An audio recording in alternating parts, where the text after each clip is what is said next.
কে তাকে আশা দেবে, কে তাকে ভরসা দিবে, কে শোনাবে আশার বাণী।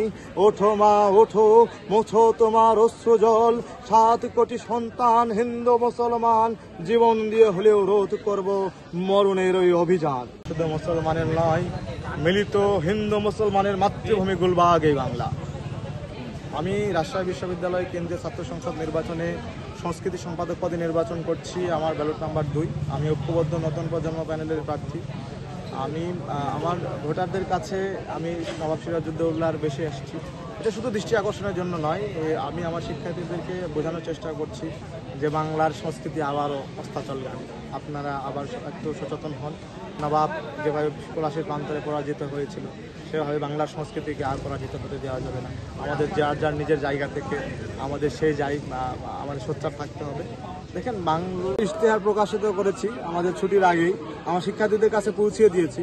আমার ইশতেহারে প্রথমে আমি যেটা বলেছি, আমি নির্বাচিত হলে কেন্দ্রীয়ভাবে আমার 30 কার্য দিবস, শপথ গ্রহণের 30 কার্য দিবসের মধ্যে কেন্দ্রীয়ভাবে একটি চলচ্চিত্র সংসদ এবং একটি মুখাভিনয় সংসদ, যে দুটি অত্যন্তভাবে প্রয়োজনীয়, কিন্তু আমাদের ক্যাম্পাসে সেই দুটি সংগঠন ক্যাম্পাসে নাই।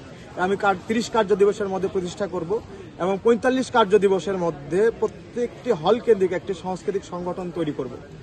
এবং এই আমার যারা হলের সংস্কৃতি সম্পাদক থাকবে, আমার অন্যান্য যারা সাংস্কৃতিক অঙ্গনের মানুষ আছে, তাদেরকে নিয়ে এই সব কাজ করা হবে।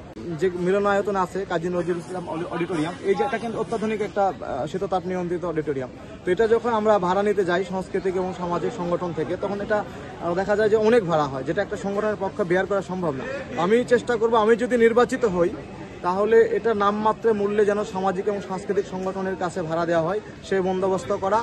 এবং আমাদের আরেকটি ব্যাপার আছে, দেখেন সব বিশ্ববিদ্যালয়ে প্রায় এখন পূর্ণাঙ্গ টিএসসি আছে, কিন্তু আমাদের শহীদ শোকরঞ্জন সমাদদার ছাত্র শিক্ষক সাংস্কৃতিক কেন্দ্র দিকে তাকালে দেখবেন যে সেটি শুধুমাত্র একটি 250-300 সিটের একটা মিলনায়তন ছাড়া আর কিছু ওইভাবে নাই। সেখানে কোনো ক্লাব নেই, কোনো সাংস্কৃতিক চর্চা সেই জায়গায় হয় না। তো আমরা চেষ্টা করব যে ওইটাকে যেন পূর্ণাঙ্গ টিএসসি করা যায়।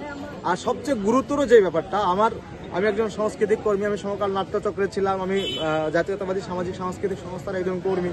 তো সেই জায়গা থেকে আমরা রাকসু ভবন 35 বছর ধরে যা আগলে রেখেছে এসব সামাজিক সাংস্কৃতিক সংগঠন, রাকসু নির্বাচিত হওয়ার পর নির্বাচিত সংসদের কাছে যখন এটা হস্তান্তর করা হবে, তখন কিন্তু এই সাংস্কৃতিক এবং সামাজিক সংগঠনগুলোকে তারা কোথায় যাবে এ নিয়ে প্রশাসন কিন্তু কোনো সুস্পষ্ট বক্তব্য এখন পর্যন্ত দেয়নি।